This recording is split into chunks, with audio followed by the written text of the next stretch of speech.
ಉಡಾಯಿಸೋ ಖಾರ ಬಣ್ಣ ರುಚಿಯನ್ನು ನೀಡುತ್ತದೆ. ಮೆಣಸಿನ ಪುಡಿ ಚಿಂದಿ ಉಡಾಯಿಸೋ ಖಾರ ಬಣ್ಣ ರುಚಿ.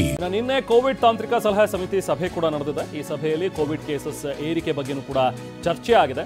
ಮಕ್ಕಳು ಮತ್ತೆ ಕೋಮಾರ್ಬಿಡಿಟಿ ಇರುತ್ತಲ್ಲ, ಕೋಮಾರ್ಬಿಡ್ ಪೇಷಂಟ್ಸ್ ಏನಿರ್ತಾರಲ್ಲ, ಅಂದರೆ ಆಲ್ರೆಡಿ ಇವ್ರುಗಳಿಗೆ ಕೆಲವೊಂದಷ್ಟು ಹೃದಯ ಸಂಬಂಧಿ ಕಾಯಿಲೆ ಇರುವಂಥದ್ದು ಅಥವಾ ಈ ಬೇರೆ ಬೇರೆ ಏನಾದರೂ ಆಲ್ರೆಡಿ ಅವರಿಗೆ ಸಮಸ್ಯೆಗಳಿದ್ದರೆ ಅಂಥವರಿಗೆ ಹೆಚ್ಚು ನಿಗಾ ವಹಿಸಬೇಕು ಅಂತೇಳಿ ನಿನ್ನೆ ಕೋವಿಡ್ ತಾಂತ್ರಿಕ ಸಲಹಾ ಸಮಿತಿಯಲ್ಲೂ ಕೂಡ ಈ ಸಲಹೆಯನ್ನು ನೀಡಿದ್ದಾರೆ.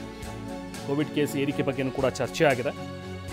ಆಲ್ರೆಡಿ ಕೆಲವೊಂದಷ್ಟು ಸಮಸ್ಯೆಗಳು, ಆರೋಗ್ಯ ಸಂಬಂಧಿ ಸಮಸ್ಯೆಗಳೇನಿರುತ್ತಲ್ಲ ಅಂಥವರು ಸ್ವಲ್ಪ ಎಚ್ಚರಿಕೆಯಿಂದ ಇರಬೇಕು. ಈಗ ಶುಗರ್ ಕಾಯಿಲೆ ಇರುತ್ತೆ, ಬಿ ಪಿಯಿಂದ ಬಳಲ್ತಾ ಇರ್ತಾರೆ ಕೆಲವರು, ಹೃದಯ ಸಂಬಂಧಿ ಕಾಯಿಲೆಗಳಿರುತ್ತೆ, ಇಂಥವ್ರು ಆಲ್ರೆಡಿ ಕೆಲವೊಂದಷ್ಟು ಆಪ್ರೇಷನ್ಗಳಿಗೆ ಒಳಗಾಗಿರ್ತಾರೆ.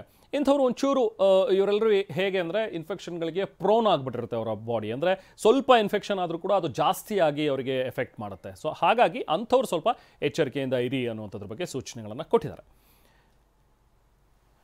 ಇದ್ರ ಬೆನ್ನಲ್ಲೇ ಈಗ ಮಾಸ್ಕ್ ಮತ್ತೇನಾದರೂ ಕಡ್ಡಾಯ ಆಗ್ಬಿಡುತ್ತಾ ಅನ್ನುವಂಥದ್ರ ಬಗ್ಗೆನೂ ಕೂಡ ಕೆಲವೊಂದಷ್ಟು ಡೌಟ್ಸ್ ಇದೆ. ಬಟ್ ಸದ್ಯಕ್ಕೆ ಕಡ್ಡಾಯ ಅಂತ ಹೇಳಿಲ್ಲ, ಬಟ್ ಹಾಕ್ಕೊಂಡು ಓಡಾಡಿದ್ರೆ ಒಳ್ಳೇದು ಅಂತ. ಬಟ್ ಆಲ್ರೆಡಿ CM ಸಿದ್ದರಾಮಯ್ಯ ಅವರಂತೂ ಮಾಸ್ಕ್ ಹಾಕೊಳ್ಳೋದಕ್ಕೆ ಸ್ಟಾರ್ಟ್ ಮಾಡಿಬಿಟ್ಟಿದ್ದಾರೆ. ನೋಡಿ, ಕೊರೋನಾ ಹೆಚ್ಚಳದ ಹಿನ್ನೆಲೆಯಲ್ಲಿ ಈಗ ಮಾಸ್ಕ್ ಹಾಕ್ಕೊಂಡೇ ಅವರು ಕೆಲಸ ಕಾರ್ಯದಲ್ಲಿ ತೊಡಗಿದ್ದಾರೆ. ಅದರಲ್ಲೂ ಇವತ್ತು ಜನತಾ ದರ್ಶನ ಇತ್ತು.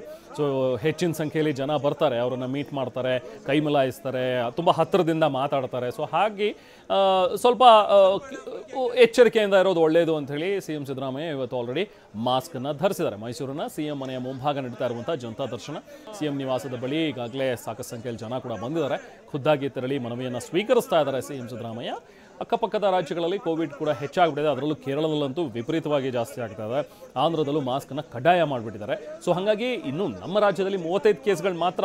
ಬಟ್ ಸ್ಟಿಲ್ ಯಾಕೆ ಸುಮ್ಮನೆ ರಿಸ್ಕ್ ಅನ್ನುವಂಥದ್ರ ಬಗ್ಗೆ ಕೆಲವರು ಮಾಸ್ಕ್ಗಳನ್ನು ಧರಿಸ್ತಾ ಇದ್ದಾರೆ.